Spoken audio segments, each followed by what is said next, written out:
Assalamualaikum warahmatullahi wabarakatuh. Salam sejahtera untuk kita semua. Salam Om Swastiastu, Namo Buddhaya, salam kebajikan. Dewan Juri yang terhormat, kami Delegasi Institut Ilmu Sosial dan Bisnis Andi Sapada dalam kompetisi debat online nasional yang diselenggarakan LDRH UIN Alauddin Makassar. Saya Ikra Ayu selaku pembicara ketiga yang akan menyampaikan konklusi pada perdebatan kali ini.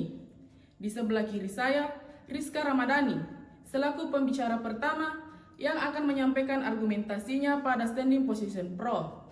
Di samping kanan saya, Sahla Latu sebagai pembicara kedua yang akan menyampaikan argumentasinya pada standing position kontra dalam mosi perdebatan pengesahan Perpu Cipta Kerja menjadi undang-undang.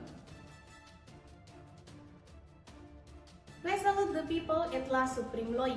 Assalamualaikum warahmatullahi wabarakatuh. Dewan Juri yang terhormat, pengesahan Perpu Cipta Kerja menjadi undang-undang merupakan langkah strategis ditempuh pemerintah untuk mencegah krisis ekonomi nasional di tengah tuntutan ekonomi global. Untuk menunjang perekonomian nasional, pemerintah diperhadapkan persoalan regulasi terkait investasi, UMKM, dan peningkatan kualitas SDM tenaga kerja yang tertuang dalam berbagai peraturan perundang-undangan, namun tidak sesuai lagi dengan perkembangan zaman dan kebutuhan masyarakat.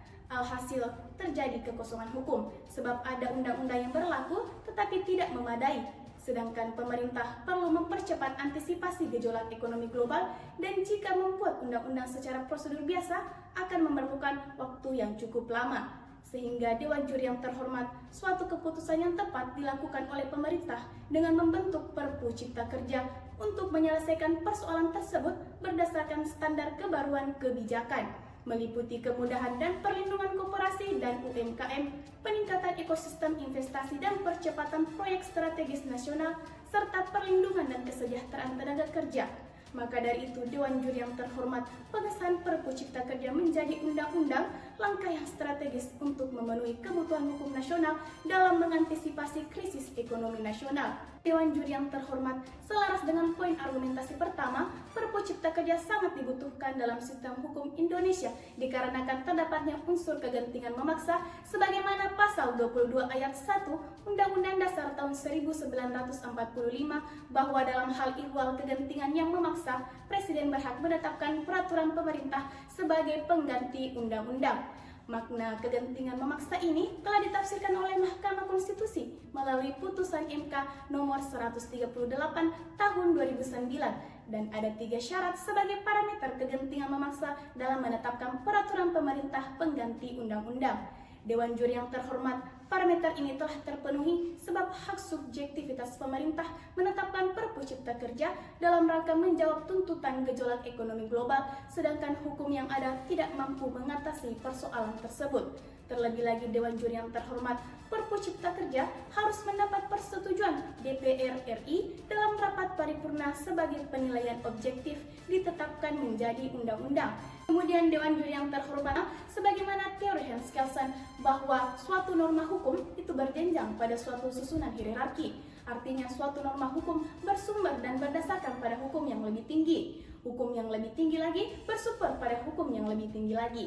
Dalam hal ini, keberadaan Perpu Cipta Kerja dimaksudkan untuk pemenuhan hak-hak tiap warga negara atas pekerjaan dan penghidupan yang layak sebagaimana tertuang dalam pasal 27 ayat 3 Undang-Undang Dasar tahun 1945 untuk mewujudkan tujuan pembentukan negara berdasarkan Pancasila dan Undang-Undang Dasar tahun 1945. Yang terakhir, salah satu substansi Perpu Cipta Kerja mampu memberikan kemudahan, perlindungan, dan pemberdayaan koperasi dan UMKM. Mengapa demikian? Berdasarkan data yang disampaikan Kementerian Keuangan, UMKM berhasil menyumbang 99% dari keseluruhan unit usaha dengan penyerapan tenaga kerja sebanyak 96,9%.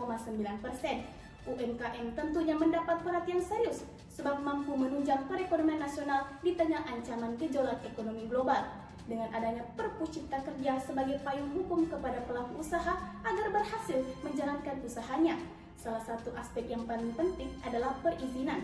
Dalam pasal 7 Perpu Cipta Kerja lebih mudah untuk mendapatkan izin usaha yang diklasifikasikan menurut risiko serta usaha. Oleh karena itu, Dewan Juri yang terhormat, upaya ini merupakan langkah pemerintah untuk mendukung penguatan UMKM sebagai critical engine perekonomian nasional dalam memenuhi kesejahteraan masyarakat atas pekerjaan dan penghidupan yang layak secara meluas. Bagaimana mungkin pemenuhan hak tersebut dapat terrealisasi jika pembangunan ekonomi dan hukum tidak dapat memadai, serta hukum yang ada belum mampu memberikan kemanfaatan atas hak-hak masyarakat sebanyak-banyaknya. Maka dari itu, Dewan Juri yang terhormat, keberadaan Perpu Cipta Kerja dalam sistem hukum nasional sangat dibutuhkan, sehingga untuk mengoptimalkan substansi dan tujuan Perpu Cipta Kerja kepada masyarakat, pemerintah perlu mengadakan kampanye informasi melalui berbagai saluran komunikasi secara efektif agar mudah dipahami bagi masyarakat umum. Sehingga Dewan Juri yang terhormat, berdasarkan 3 poin argumentasi tersebut, saya selaku pihak pro secara tegas dan meyakinkan menyetujui mosi perdebatan pengesahan Perpu Cipta Kerja menjadi undang-undang. Tidak boleh ada peraturan yang mengatur tentang rakyat tanpa perlibatan dan persetujuan rakyat. Karena rakyat yang akan diatur, maka aturan itu harus disetujui oleh yang akan diatur.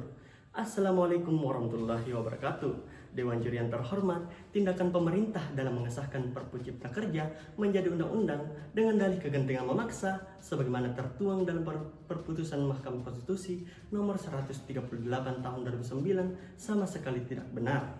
Kegentingan memaksa tersebut dalam hal ini krisis ekonomi global yang mengakibatkan terganggunya perekonomian nasional. Namun hal tersebut kontradiktif dikarenakan pertumbuhan ekonomi Indonesia dalam keadaan baik-baik saja. Hal ini dibuktikan dari data Badan Pusat Statistik tahun 2022 yang mengalami peningkatan sebesar 5,31%, lebih tinggi dibanding pencapaian tahun 2021 sebesar 3,70%. Sehingga Dewan Juri yang terhormat, saya menolak mosi perdebatan kali ini bahwa kegentingan memaksa, yaitu krisis ekonomi sebagai alasan pengesahan Perpu Cipta Kerja menjadi undang-undang tidaklah tepat.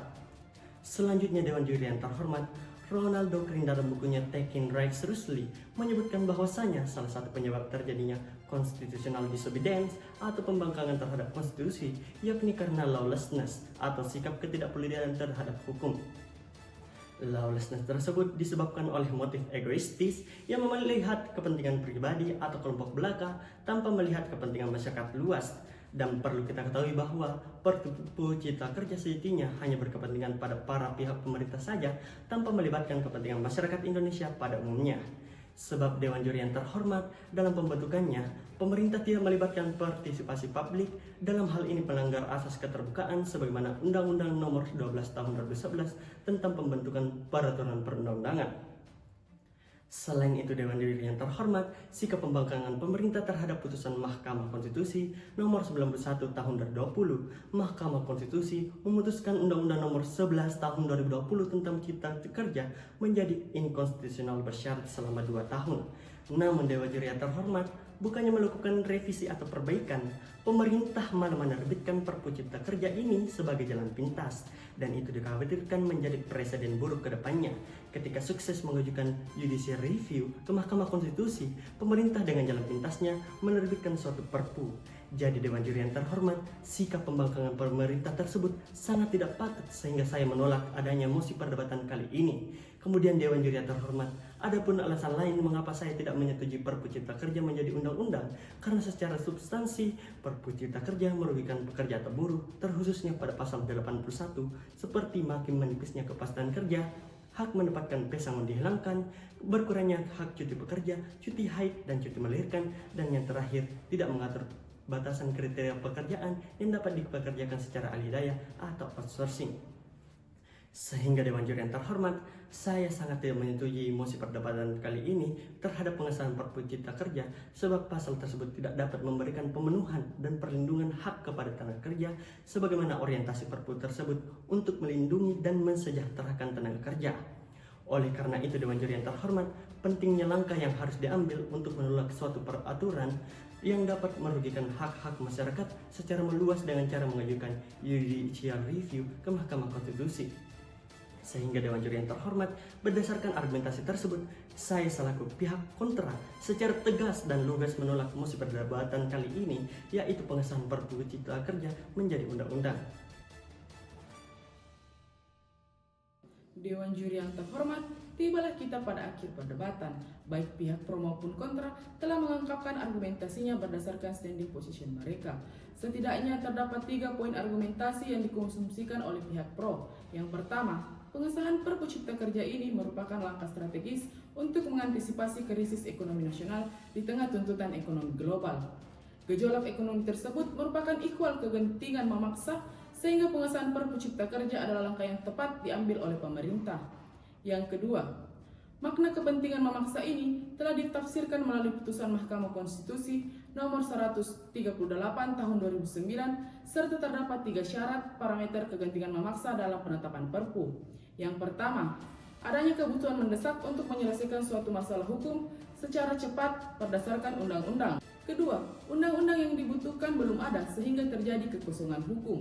Dan ketiga, kekosongan hukum tersebut tidak dapat diatasi dengan cara membuat undang-undang secara prosedur biasa karena memerlukan waktu yang cukup lama. Sehingga Dewan Juri yang terhormat, pengesahan Perpu Cipta Kerja ini adalah jawaban untuk mengatasi tuntutan ekonomi global. Yang ketiga, pengesahan Perpu Cipta Kerja ini disubstansikan untuk memberikan kemudahan, perlindungan, pemberdayaan koperasi serta usaha mikro, menengah dan makro. Salah satunya ialah UMKM, di mana berdasarkan data Kementerian Keuangan, 99% dari keseluruhan unit usaha dan penyerapan 96,9% tenaga kerja. Sehingga dengan pengesahan Perpu Cipta Kerja ini bisa dijadikan payung untuk pelaku yang berhasil menjalankan usahanya dengan perizinan yang mudah.